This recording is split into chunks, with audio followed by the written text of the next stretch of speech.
Hey everybody, Poker Dad here. Um, and tonight we are going to be doing or this particular episode, video, whatever you want to call it. We're going to be doing one of my hand reviews. So this is what I'm doing really to warm up to for my session I'm going to have tonight. So without further ado, let's get to it. If you haven't seen one of my hand reviews before, I use a HUD called Drive HUD. So unfortunately, with Drive HUD, you can't see Drive HUD on my video capture program. I don't know why. So what I do is I recreate the hand through Poker Snowy. In addition, I use Flopzilla to figure out my opponent's range, and I have a PDF here in which I notate the range as well. So it becomes a whole big process of trying to analyze the hand street by street. Sometimes I know my villain's card at the end. Sometimes I don't. Unfortunately, like when I play on Betonline, which this hand is from Betonline, I can go over to the replayer and find out what the hand was. But unfortunately, I reinstalled it and I lost all my hand history up until about like a week ago. So hopefully we know the result of this particular hand here. And without further ado, let me just get started. I'm going to first just notate here that this hand is I was actually dealt. Before I do that, let me go to Poker Snowy and set up Poker Snowy. So unfortunately, this hand was an NL10 hand, and Poker Snowy doesn't have NL10. So I have to convert the money, the original money from the NL10 game, into $1, $2. But I'm just going to focus on the two players who are going to be involved in this hand, which is this is the villain here and this is me. So the button is down here, and he had $14.23. I divide that by 0.1 times 2. So that converts to what would be $284.60. And for me, I had $10.61 divided by 0.1 times 2. That converts to 212. So both of us were over 100 big blinds deep. And I was dealt a queen of clubs and a jack of hearts. Okay. So, on my PDF here, I'm just going to put Queen, Club, Jack, Heart, NL10. And the date this hand was played was on October 21st, 2017. So, about a little bit over a month ago, I played this hand. So, let's see what happens here first. I was in the, so let's see, where was I on the table? So I was in the middle position on the table here. So in the middle position, I'll put there. I don't really put too much in notes. I'm just more thinking this out offhand. I actually really never actually go back and look at these. But it's just nice to see everything broken out street by street here. So let's see what happens. Let's see how this hand starts off. So the under the gun guy, he folds,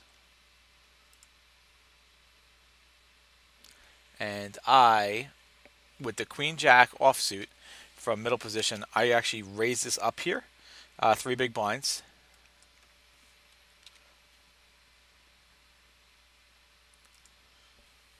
and the cutoff folds, and the button folds, and the small blind folds, and this guy up here calls the bet. So let me take a look first at the stats I have on this particular villain. This particular villain here, I have only 17 hands on him, but he's totally looking like a recreational player at this point. He's a 65-0. So that means he's calling with an extremely wide range, probably. So let me see here. What kind of range is he going to be calling with? So first I'll just go all the way to 65, which is his VPIP. He hasn't raised anything yet.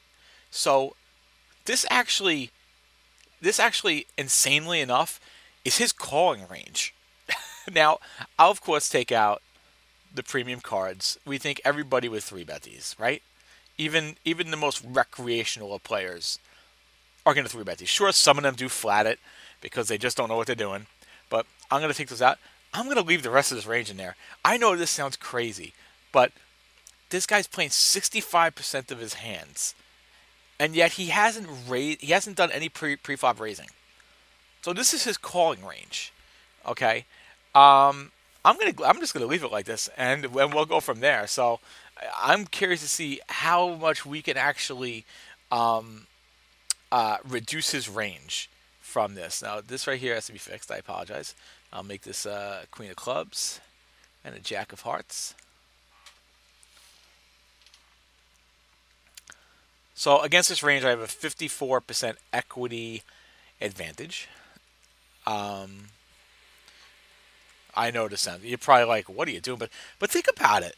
Think about how these guys operate.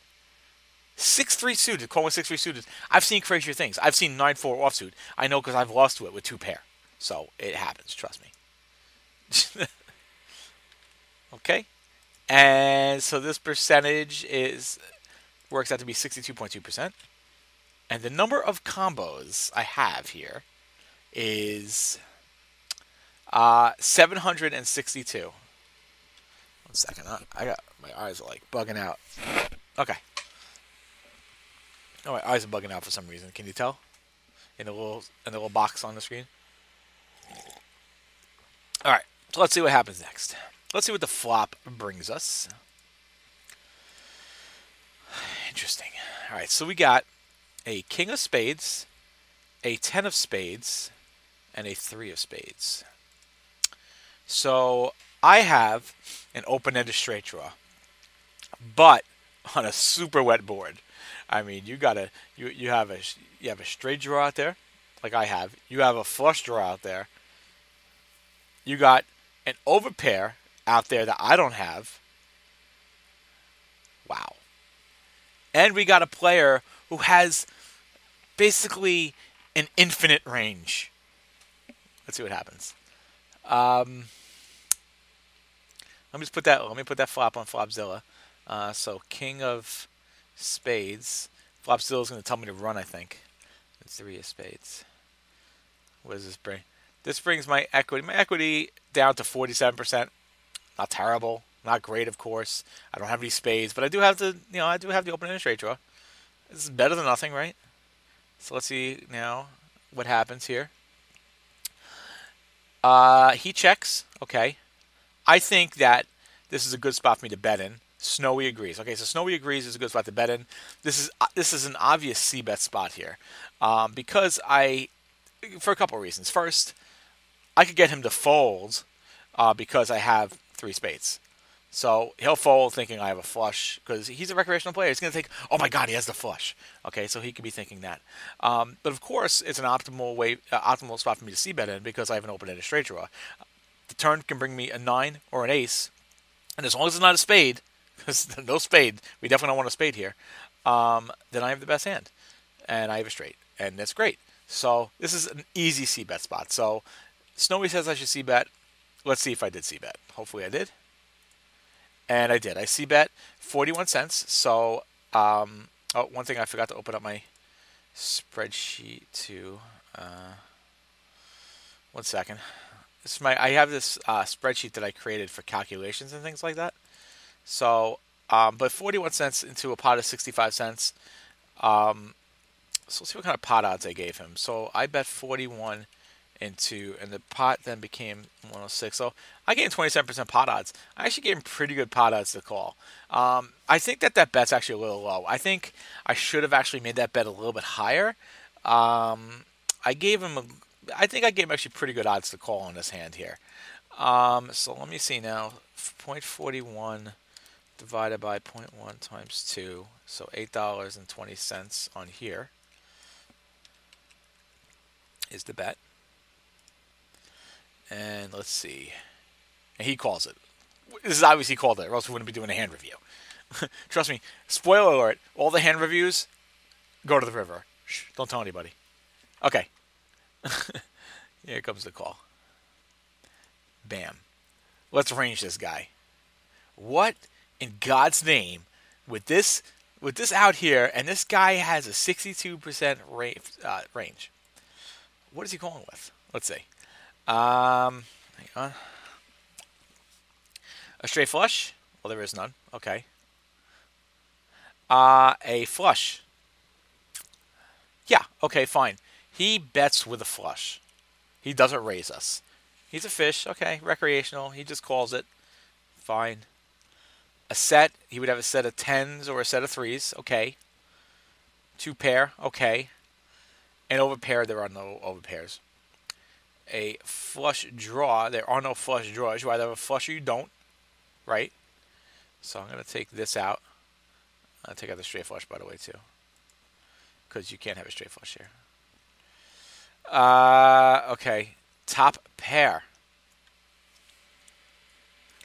You know, because he's a recreational player, and if he doesn't have a flush, what is he calling with, right? He's calling top pair is absolutely something he would call with. So, I think so. Flush draw, we said that no flush draw. Definitely not a flush draw. Pocket pair below top pair. We don't have that particular option here. Middle pair. Man, do we think that this guy would call with middle pair? I'd like to think he wouldn't. I'd like to think he'd be smart enough not to call it a 10, but I've seen these guys do that before. I gotta keep him with middle pair. I hate this. I hate it. I hate to even put that in there, but I gotta do it. What is going on here with this thing? It's acting weird on me. Why can't I choose middle pair? Is my Flopzilla broken? Ah, okay. I don't know what I did. All right. So, okay, middle pair. Weak pair. Okay, I think we could all say he's not betting with a weak pair. Wait. Let's filter it, okay?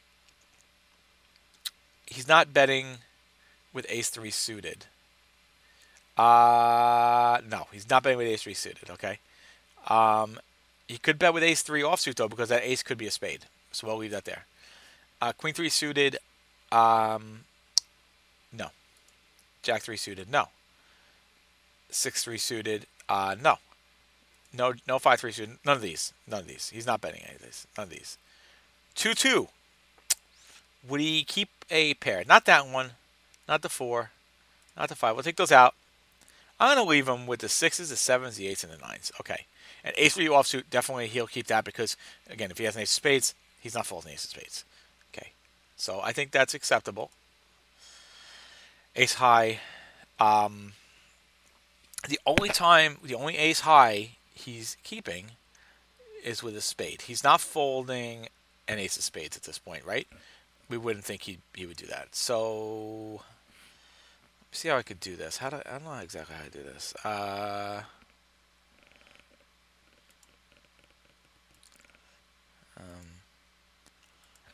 don't know how to do that.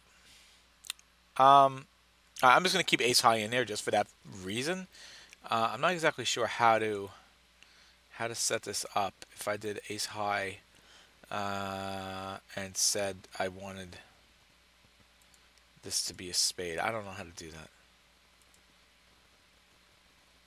I don't know. All right, I'm just going to keep ace high as is because I don't know how to say only the spades. I gotta see how to do that. Okay, no main hand, no nut flush draw. Oh, so it's nut flush draw. Okay, so I can get rid of ace high, and I say nut flush draw. Nut flush draw is what, because this then will make all these aces the spade. Okay, great. Second nut flush draw. I think so. I think he would actually. I think he definitely would. He'd say, "Oh, I only one more spade. I got a flush, and I got a good flush." So yeah, third nut flush draw. Nah. Weak flush draw. No, I don't think so. I mean, he could. This guy, you know, these recreational players love chasing draws. I'm actually going to keep these. Open a straight draw, of course. They love chasing draws. And it got shot. I mean, what am I supposed to say? They love, we've seen it so many times before. They love chasing draws. Okay, so we took 65 point, we have 65.8% of that range left. Okay. So the flop range. Wow. Because all the hands I still have them on. And they're very specific hands. So that is 65.8. And the number of combos is 445. Hey, not bad. We went from 762 to 445. And my equity is now 36% after that.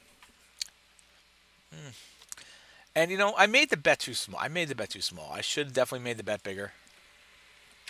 Made the bet bigger. He maybe even folds like one of those nut flush draws. It's possible. Because he maybe doesn't want to chase it. But anyway. Okay, so the turn brings out what? A 10 of hearts. This hand gets very interesting now, huh? Because now if he had a 10, he has trips. I still don't have anything. Wow. It's gonna be interesting. I'm very curious to see how this hand plays out. This is interesting. I don't know how the hands play out, just so you know. Okay, so what happens next on the betting? Because now I'm in kind of trouble here. I'm literally, at this point, if he bets and I call, all I'm doing is chasing a straight. God. It would be terrible. If he bets and he calls, I'm going to be mad at myself because I know that's something I should not be doing. Let's see. He checks. Okay, good. He checks. I believe I absolutely should be checking behind here. I don't think there's a reason I should be calling, especially after he just called my last bet. So let's see. Okay, Snowy says I should check sometimes. Snowy says I should bet sometimes. I really feel like checking is the best way to go here. I think I really possibly risk, if I bet here, him raising. And that's going to put me in a spot where I've just wasted money. So I really think I should check behind here. Let's see what I did. I bet. So I don't like what I did here. I don't like the bet at all. I really don't like the bet at all because I don't feel like my bet is going to get him off of whatever hand he was already on. It doesn't really accomplish. I don't think it really accomplishes anything here. I don't think he's folding because I just don't. I don't see him folding here. I could be wrong, but I don't really feel like the bet was a great spot. Snowy thinks the check was the best spot too, for the most part. It's interesting. Snowy said here I should bet half pot. Yeah, I don't know. What kind of pot odds did I give him? I bet 93 cents into 240. If you're watching, and I get the same exact pot odds, 27%. I'm curious what you think. If I should have checked here on the turn, or if I should have bet. I feel like it just puts me in a tough spot where I don't have anything. Where really, I'm betting to get him to fold, and I'm wondering. He's a recreational player. He's probably chasing something, or he's got a king high, and he's not afraid of the 10, because now he's thinking, oh, now I got two pair. He's not going to put me on a 10, and I guess what I'm hoping is that he puts me on a 10. So he could have a 10 himself too. It's very well. I said he could have middle pair. So let's see. I bet it here. So let's see. 0.93 divided by 0.1 times 2. So $18.60. Okay. And he calls it. Oh, he raised me. Look at that. That's exactly why I said check the turn. See, I've learned my lesson now on this because it had happened to me too many times. But his raise is so weak. I bet 93 cents. He raised it $1.86. That's hardly a raise. That's a bet.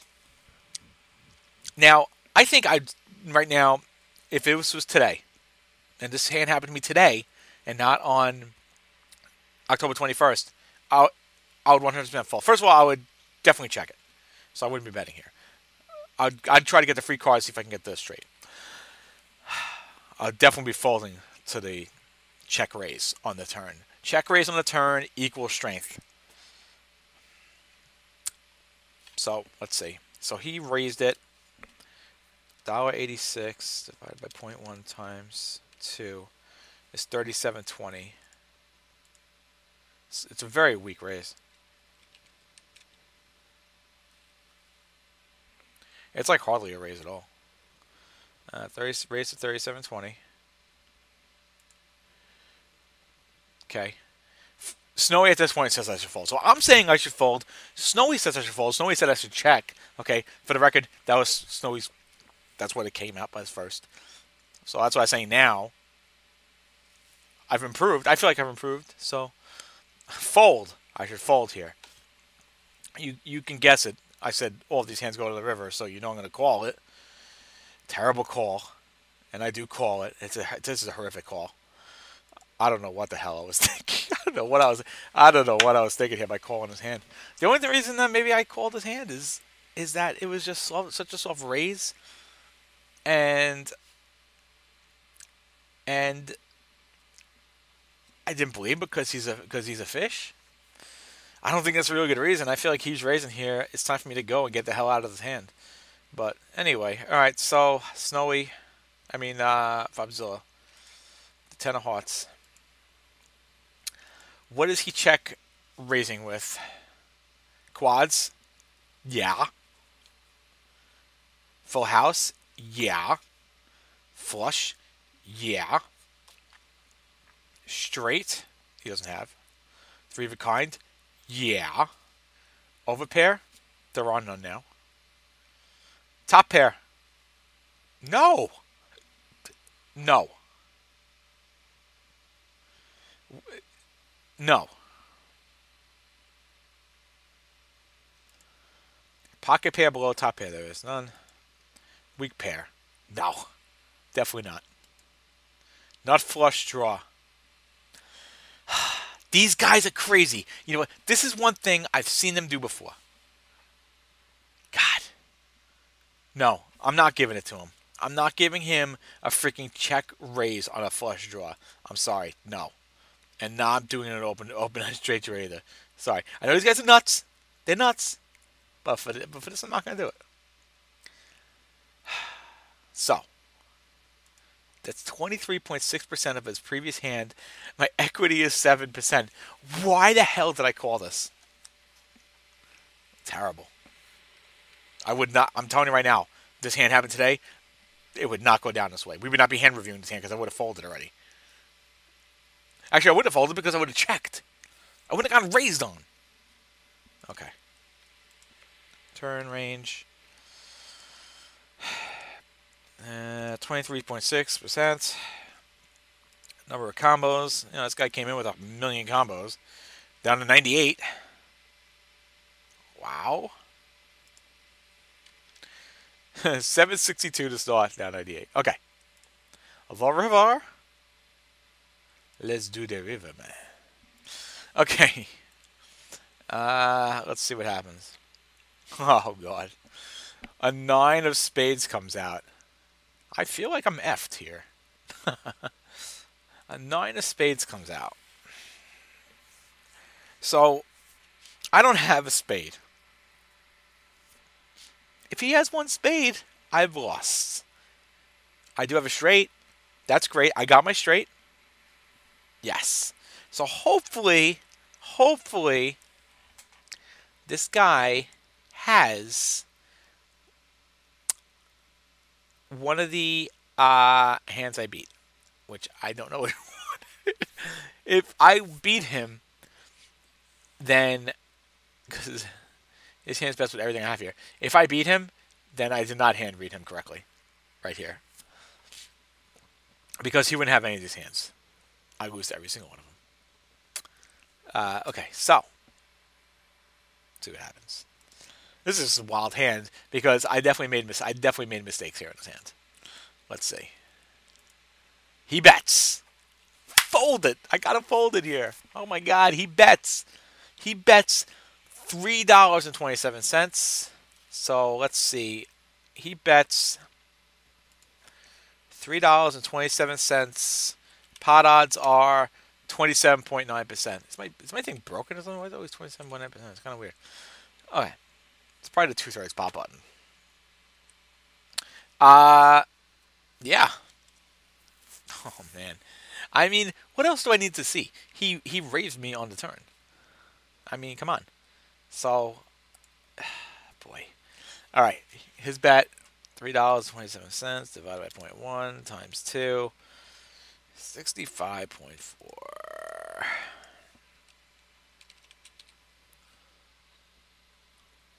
Snowy's going to tell me to fold. What do you bet tell me to fold here? Is Snowy going to tell me to fold? I have a straight. Is Snowy going to tell me to fold? Let's see. He's totally representing. I mean, wait a minute. What else could he have that I'm not accounting for?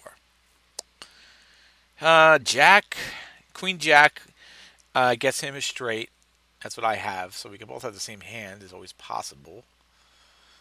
It is possible we could have the same hand. Well, I took open a strange. I can't see him raising that though. If he doesn't have a flush, I think he's gonna have some kind of random weird hand. That's interesting. But he's betting though. He's betting like he has something. Wouldn't it be funny if this is a chop? I don't think I would have added this to the tags though. But I didn't check them all though. He could have a set too. He could have that set. He could have a set of threes, right? I had set of threes in there. Because let's see. I'm going to put in the 9 of spades here.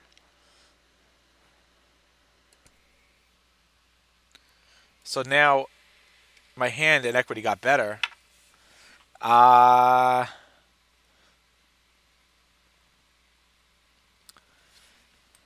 He could have a set. Oh, no. A set would be... No, the threes would give him a full house.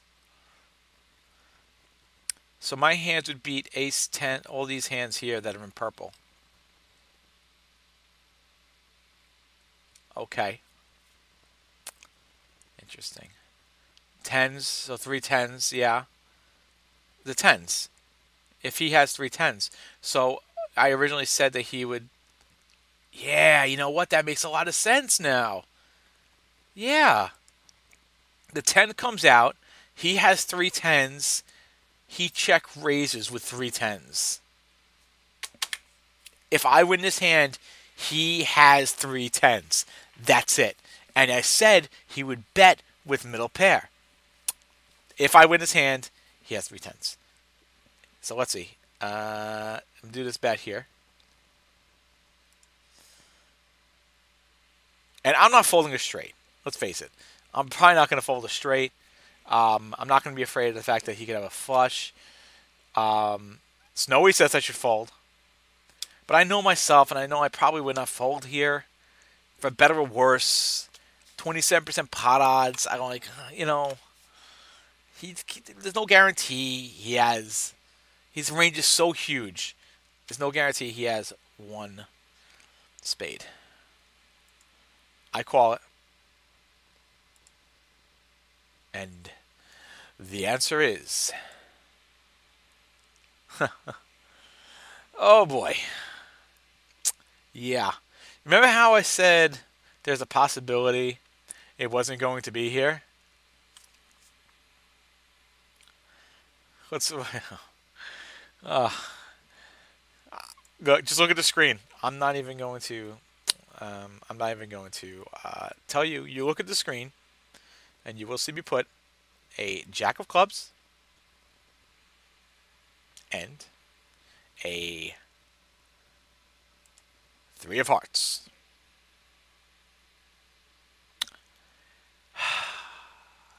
I won the hand. And this is why sometimes recreational players are hard to fold against. Let's think about it here.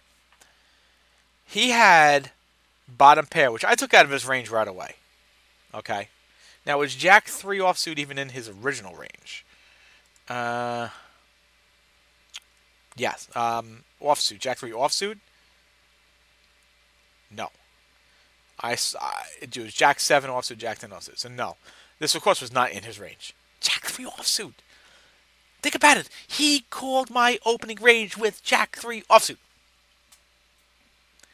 He calls my bet on a flush board. He doesn't even have a spade. He calls my bet with 3. I bet again on the turn. There are now 3 tens. There's a straight. I mean, there's a flush. He calls it again with a 3. No, he doesn't call it.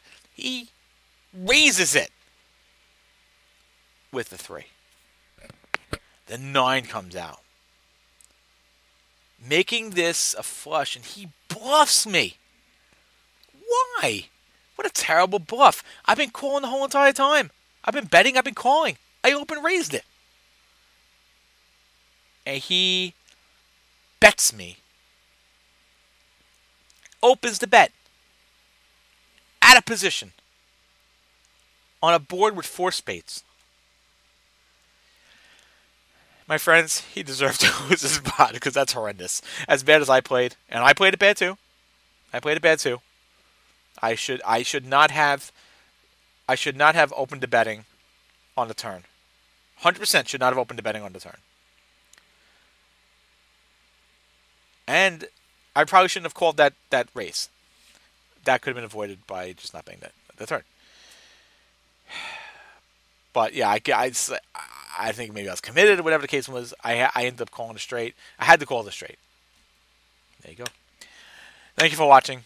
If you like what you saw, please subscribe. I appreciate it. And if you like these videos, these hand review videos, let me know.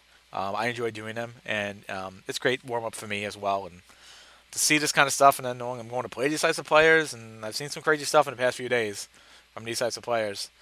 That's a good thing, because they're the ones who pay me. The regs aren't paying me. These are the guys who are paying me. Thank you for watching. I appreciate it. Until next time. Bogey Dad.